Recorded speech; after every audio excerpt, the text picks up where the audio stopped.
महावीर आला ऊदल की वीर गाथा के एपिसोड 49 में आप सभी विद्वानों का, श्रोताओं का और भक्तों का हार्दिक स्वागत और अभिनंदन करता हूं। आइए श्रोताओं, मेरा प्रसंग उसी स्थान से आरंभ कर रहा हूं जहां पर रूपन बारी अपना नेग पूरा करके वापस लौट आते हैं महोबा की सेना में। और उधर नैनागढ़ नरेश महाराज राघव मच्छ नरेश ने अपनी एक सभा बुलाई और उस सभा में उसके जो निमंत्रण से आए हुए राजा थे, पहले राजा एक दूसरे की सहायता करते थे, अपनी अपनी सैनिक टुकड़ियां लेकर के आते थे। तो समस्त सहयोगी राजा, सामंत, धवल, सूरमा, सेनापति, जोगा, भोगा, ब्रजनंदन, ये सभी महाराज राघव मच्छ की सभा में विराजमान हैं। और राजा राघव मच्छ नरेश कहने लगे, यदि आपने इस तरीके से युद्ध किया, आपने रूपन को देखा होगा जो ऐपन बारी का नेक करने आया था, उस अकेले वीर योद्धा ने आप सभी को धाराशायी कर दिया। इसलिए सुसज्जित हो जाओ, व्यूह रचना को सुदृढ़ करो और अगला नेक तोरन का होगा, बायरोठी का होगा। और बायरोठी के नेक पर दूल्हे तोरन तक पहुंच नहीं जाना चाहिए, उसका कत्ल कर दो, उसे जीवित मत छोड़ो। देखिए श्रोताओं, यह तो विचार चल रहा है राघव मच्छ नरेश का, परंतु अब महोबा की जो सेना पड़ी हुई है वहां का हाल सुनिए। यहां मैं आपको एक नई कथा, बहुत ही अद्भुत और बड़ी रहस्यमय लेकर के उपस्थित हूं। हो सकता है ये भाग छेपक में हो, कई आला खंडों में यह कथा वर्णित है जिसको मैं आपको सुनाने जा रहा हूं। और एक नथाराम गौड़ की पुस्तक आती है, उसमें भी यह वर्णित है। तो देखिए, ये एक अलग कथा है और अलग कथा में मैं आपको बताऊंगा कि धांधु, नाम सुना था आपने, मैंने पहले भी वर्णन किया था, धांधु का जन्म बताया था। लेकिन कुछ आला खंडों में धांधु को जन्म के बाद ही गंगा स्नान करते समय पृथ्वीराज चौहान द्वारा उसका अपहरण करवा लिया जाता है। परंतु नथाराम गौड़ की ये किताब और कई आला खंड ऐसा नहीं बताते, उनमें कुछ अलग लिखा हुआ है और इसी को ज्यादा प्रमाणिक माना जाता है जो मैं अब आपको सुनाने जा रहा हूं। इन पुस्तकों के अनुसार धांधु है वह दशराज की दासी का पुत्र था और महोबा में ही पल करके बड़ा हुआ, ऊदल के समान लड़ने वाला वीर योद्धा था और बड़ा ही पराक्रमी था। और जब महोबा की सेना नैनागढ़ आई थी तो उस सेना में सेनापति के पद पर था, एक छोटी सी सैनिक टुकड़ी का सेनापतित्व भी उसके अधीन था। महाराज परमाल भी उस वीर योद्धा से प्रभावित थे। तो जब महोबे वालों का शिविर लग रहा था, सभा लग रही थी, तो उस सभा में आला ऊदल, ढेवा, ताला सैयद, मलखान, सुलखान, ब्रह्माजीत आदि बैठे हुए थे। तो वहां ये धांधु भी बैठा हुआ था। इस कथा के अनुसार देखिए, ये एक अलग कथा है, मैं आपको बता रहा हूं, कई पुस्तकों का प्रमाण दे दिया है, उन पुस्तकों में वर्णित है। तो धांधु भी बैठा हुआ है और वहां मंथन चल रहा है और महाराज परमाल ने एक 7 पान का बीड़ा डलवाया और महाराज परमाल कहने लगे कि जो भी कोई वीर योद्धा इन शर्तों को पूरी करके आएगा, पहली शर्त है जो कलश टका हुआ है और तोरण टका हुआ है, उस तोरण को मार देगा अकेला ही, कोई भी सैनिक उसके साथ नहीं जाएगा। राजा राघव मच्छ नरेश की यह शर्त है। दूसरी शर्त है, जो तेल का कढ़ा है, गरम तेल का कढ़ा, उसमें स्नान करेगा और इन शर्तों को करके वापस लौट आएगा, फिर हम वीर आला को दूल्हे बनाएंगे, बरना बनाएंगे और फिर इसका विवाह करेंगे। तो 7 पान का बीड़ा डला हुआ है। सभी वीर योद्धा सोच रहे हैं। ये श्रोताओं, सबसे पहले महाराज की जब ये बात सुनी तो धांधु खड़ा हो जाता है धांधु खड़ा हुआ और खड़ा होकर के महाराज से कहने लगा कि राजन, यदि आपकी अनुमति हो तो आपका ये सेवक इन सभी नेगों को पूरा कर सकता है। श्रोताओं, सभी दरबारीगण देखते रह गए और धांधु ने खड़ा होकर के वह 7 पान का बीड़ा खा लिया। महाराज परमाल भी कुछ नहीं कह सके धांधु से। धांधु वीर था, योद्धा था। धांधु ने अपना ओड़न बछेड़ा लिया। धांधु के पास भी जैसा घोड़ा आला उदल के पास था, ठीक उसी प्रकार का घोड़ा था। धांधु ने झिलम तो बख्तर पहने, हाथ में नगिन तेग ली और अपने घोड़े पर सवार हुआ और महाराज से कहने लगा कि महाराज, मैं अकेला ही इन सभी नेगों को पूरा कर दूंगा, आप चिंता ना करें।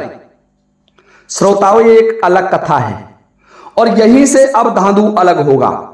जबकि कुछ आला खंडों में धांधु को जन्म के समय से ही अलग करवा दिया जाता है, अपहरण करवा दिया जाता है गंगा स्नान करते समय। तो धांधु उस घोड़े पर बैठ करके चल देता है और सबसे पहले उस दरवाजे पर पहुंचा जहां तोरण टका हुआ था। वहां महाराज राघव मच्छ नरेश की संपूर्ण सेना लगी हुई थी और जब धांधु ने देखा कि यहां पर बड़े बड़े योद्धा लगे हुए हैं तो धांधु ने अपनी नगिन तेग खींची और कुछ योद्धाओं को मारा और घोड़े में एड़ लगाई और जहां 80 गज ऊपर तोरण लटका हुआ था उस तोरण पर अपनी कटार से वार किया। तोरण को मार देता है धांधु। देखिए श्रोताओं, पहला युद्ध धांधु जीत चुका है। दूसरी शर्त थी दरवाजे पर भयंकर लड़ाई होगी। जोगा भोगा की लड़ाई दरवाजे पर थी, उनको हराना होगा। तो धांधु तो महापराक्रमी था, ऊदल के समान लड़ने वाला वीर योद्धा था। तो धांधु एकदम से जमीन पर उतरता है और जोगा भोगा और उसकी सेना पर टूट पड़ता है। जैसे शेर गायों के झुंड पर टूट पड़ता है, ठीक उसी प्रकार से धांधु ने राघव मच्छ नरेश की सेना को तितर बितर कर दिया। सेना में भगदड़ मच गई, जोगा भोगा दोनों भाग गए और दूसरी शर्त भी धांधु जीत जाता है। आगे बढ़ता है, देखता है कि तीसरी शर्त थी तेल का गर्म कढ़ा हो रहा था और उस कढ़ा में गर्म तेल उबाल ले रहा था। धांधु का शरीर वज्र का था, ऐसा बताते हैं। धांधु को भी माता भवानी का वरदान था, बड़ा तपस्वी था धांधु। तो धांधु ने उस तेल के कढ़ा में बैठ करके गर्म तेल से स्नान भी कर लिया। तेल ठंडा हो गया ऐसा लगता था। धांधु उसमें बड़े आराम से स्नान कर रहा है। श्रोताओं, महाराज राघव मच्छ नरेश देख रहे हैं कि महोबा के एक ही वीर ने इन सभी शर्तों को पूरा कर दिया, फिर सेना की क्या आवश्यकता रहेगी। यदि महोबा की सेना ने आक्रमण किया तो निश्चित ही इस दुर्ग को ध्वस्त कर देगी। श्रोताओं, सभी शर्तें पूरी कर देता है यहां पर धांधु। और जब धांधु ने सभी शर्तें पूरी की तो महाराज राघव मच्छ नरेश बेबस हो गए और उनको धांधु के साथ अपनी पुत्री मछला का विवाह करने के लिए तैयार होना पड़ गया। मछला ऊपर से देख रही है कि ये क्या हो रहा है, ये तो वीर आला नहीं है, ये तो कोई और योद्धा है। मछला ने अपनी बांदी से पूछा, अपनी दासी से पूछा कि दासी, ये कौन वीर योद्धा है? देखने में तो बड़ा भट योद्धा लग रहा है, परंतु ये मेरे स्वामी आला तो नहीं है। जब दासी ने यह बात सुनी तो दासी कहने लगी कि राजकुमारी मछला, क्या बताऊं, ये दशराज की दासी का पुत्र है, आला उदल का भाई है रिश्ते में, लेकिन बांदी का पुत्र है। और ये न जाने कैसे इन शर्तों को पूरा करने के लिए यहां चला आया और इसने सभी शर्तों को पूरा भी कर दिया। अब तो श्रोताओं, राजकुमारी मछला के नेत्रों से आंसुओं की झड़ी लग जाती है। विचार करने लगी कि क्या मुझे ये दासी पुत्र विवाह कर लेगा मेरे साथ, मैं इसके लिए विवाही जाऊंगी? नहीं, ऐसा नहीं हो सकता। मुझे माता भवानी ने वरदान दिया था कि तुम्हारा वर्ण आला करेगा, और मीन ऊदल ने मारी थी। परंतु विवाह करने के लिए इस धांधु को क्यों भेज दिया? ऐसी क्या वजह हो गई? श्रोताओं, राघव मच्छ नरेश के दरबार में धांधु का बड़ा स्वागत किया जा रहा है। राघव मच्छ ने अपनी महारानी, अपने समस्त नागरिक और वीर योद्धाओं को बुलाया और फेराओं की तैयारी आरंभ कर रहा है। श्रोताओं, धांधु चौकी पर खड़ा हो जाता है और उधर से मछला सज करके आ रही है। मछला को सजाया गया, दुल्हन बनाया गया। उसकी सहेलियां मछला को सजा रही हैं और मछला के नेत्रों से आंसुओं की झड़ी लग रही है। मछला सोच रही है कि विधाता की गति निराली है। मेरा वर्ण तो मांडलिक आला को करना था, परंतु यह कैसे पलट गया? यह विपरीत कैसे हो गया?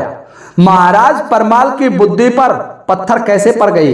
महाराज परमाल ने इस बांदी पुत्र को मेरा वर्ण करने के लिए भेज दिया। दासी कहने लगी, कोई बात नहीं है, यदि दासी का पुत्र है तो ठीक है, परंतु इसकी वीरता तो देखो। इसने अकेले ही अपने दम पर सारे नेग पूरे कर दिए। महोबा की कोई सेना इसके साथ नहीं थी। बिना सेना के संपूर्ण नेग पूरे किए, और अब इसका वर्ण तो तुम्हें करना ही पड़ेगा। अब देखिए श्रोताओं, आला का चेहरा उतर जाता है। महाराज परमाल के सामने कुछ कह नहीं सके, और वीर मलखान और उदल अपने अपने घोड़ों पर सवार होकर के चल देते हैं। कहां? नैनागढ़ की तरफ।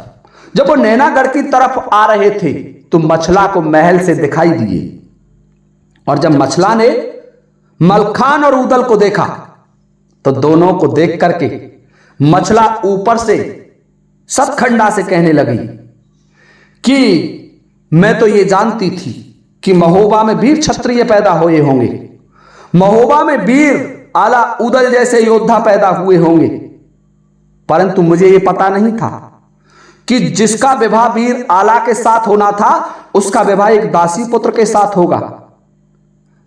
और उदल से निवेदन कर रही है कि वीर उदल, तुम्हारा वो 210 हाथियों का बल, तुम्हारी शूरता, तुम्हारी वीरता, तुम्हारा पौरुष सब धिक्कार है।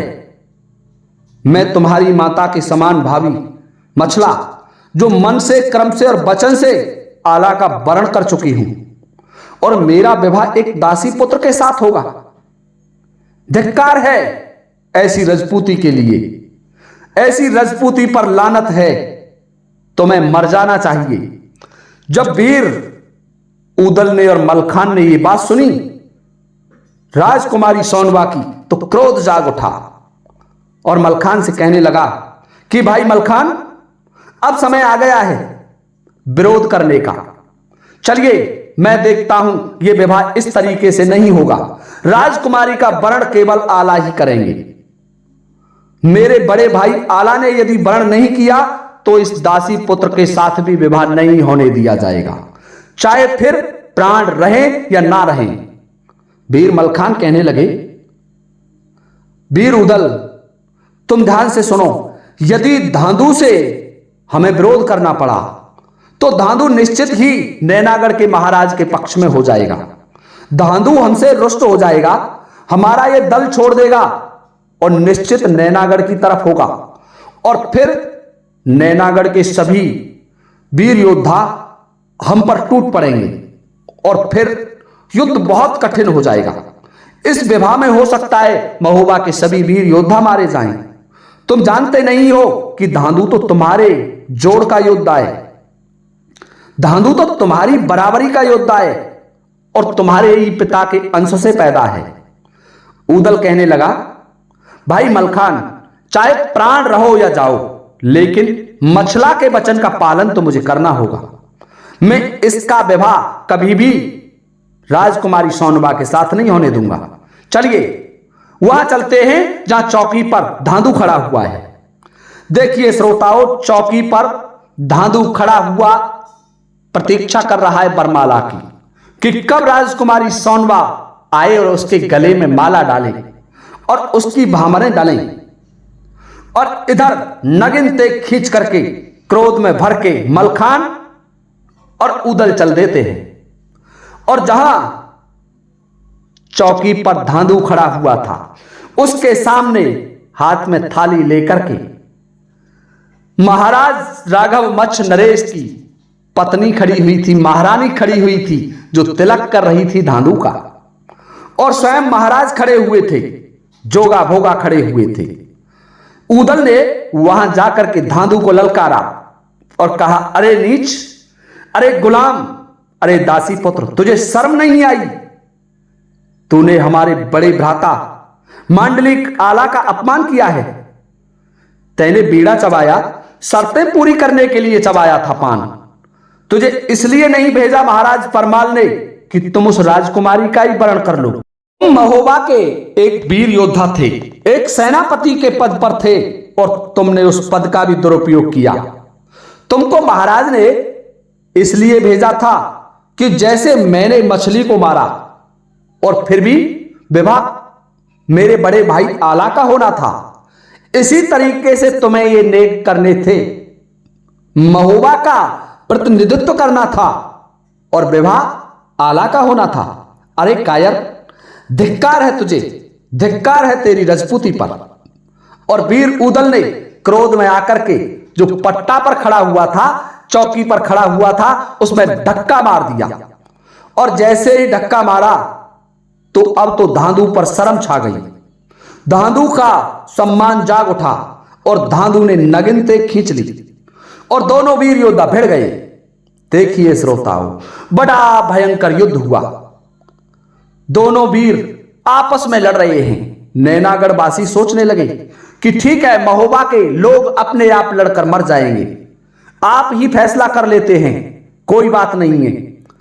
और जब वीर आला को यह सूचना मिली कि उदल ने धांधु को पट्टा से नीचे डाल दिया है, तो उधर से तेग लेकर के आला भी चल देता है। समस्त महोबा के राजकुमार, ढेवा, सैयद, ताला, जो वीर योद्धा थे, वो सभी चल देते हैं जहां उदल में और धांधु में युद्ध हो रहा है। श्रोताओं, धांधु तो बड़ा बलवान था। धांधु उदल से भी बड़ा योद्धा था, ऐसा माना जाता है। धांधु ने अपनी तेग का प्रहार उदल पर किया और उदल को भूमि पर गिरना पड़ा। वीर मलखान सामने आए तो उसको भी पछाड़ दिया। इतना महाबट योद्धा था। जब आला ने यह देखा कि इसने मेरे दोनों छोटे भ्राताओं को भूमि पर डाल दिया है, तो आला को नगिन तेग उठानी पड़ी और फिर आला ने तेग से प्रहार किया उस पर और ऐसे विचर गया जैसे सिंह विचरता हो।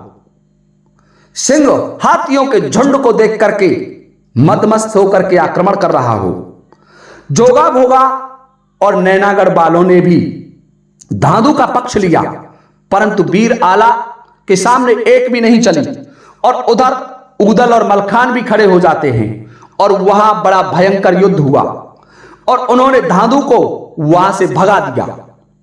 कुछ ही देर में आला का सामना ना करने के कारण धांधु नाराज होकर के वहां से भाग जाता है और विचार करने लगा। धांधु का स्वाभिमान जाग गया कि इन्होंने मेरा अपमान किया है, मुझे यहां विवाह होता राजकुमारी मछला के साथ, मुझे विवाह से वंचित कर दिया, मेरे पत्नी को छीनने की कोशिश कर रहे हैं, नेक मैंने किए और विवाह आला करे, ये कैसे हो सकता है? यह सोच करके अपनी सहायता की गुहार लगाता हुआ पृथ्वीराज चौहान के पास दिल्ली आ जाता है। दिल्ली आया और पृथ्वीराज चौहान के दरबार में प्रवेश किया और पृथ्वीराज चौहान ने देखा कि महोबा का एक वीर सैनिक, एक वीर सामंत जो अपना नाम धांधु बता रहा है, उनसे मिलना चाहता है। तो पृथ्वीराज चौहान ने उसे सादर आमंत्रित कर लिया और उसने अपनी संपूर्ण व्यथा महाराज पृथ्वीराज चौहान से कही कि विवाह मेरा होना था राजकुमारी मेरा वरण करना चाहती थी। समस्त नेग पूरे मैंने किए, तेल के कढ़ा में मैं नहाया, तोरण का नेग मैंने पूरा किया, परंतु जिस समय भामर डल रही थी, चौकी से मुझे उतार दिया गया। मैं अकेला था, मैंने विकट संग्राम किया, परंतु क्या करूं महाराज, महोबा की सेना के सामने मैं जीत तो नहीं सकता। इसलिए आज से मैं वचन देता हूं, जब तक जीवित रहूंगा तब से महाराज पृथ्वीराज चौहान के साथ युद्ध करूंगा। आप मेरा साथ दें और नैनागढ़ चलें।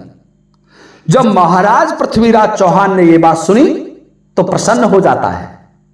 जानता था पृथ्वीराज चौहान कि धांधु ऊदल के समान वीर योद्धा है, और पृथ्वीराज चौहान ने अपनी सेना को आदेश दिया कि तैयार हो जाओ वीर सैनिकों, महोबा से युद्ध करने का समय आ गया है, नैनागढ़ के लिए प्रस्थान करो।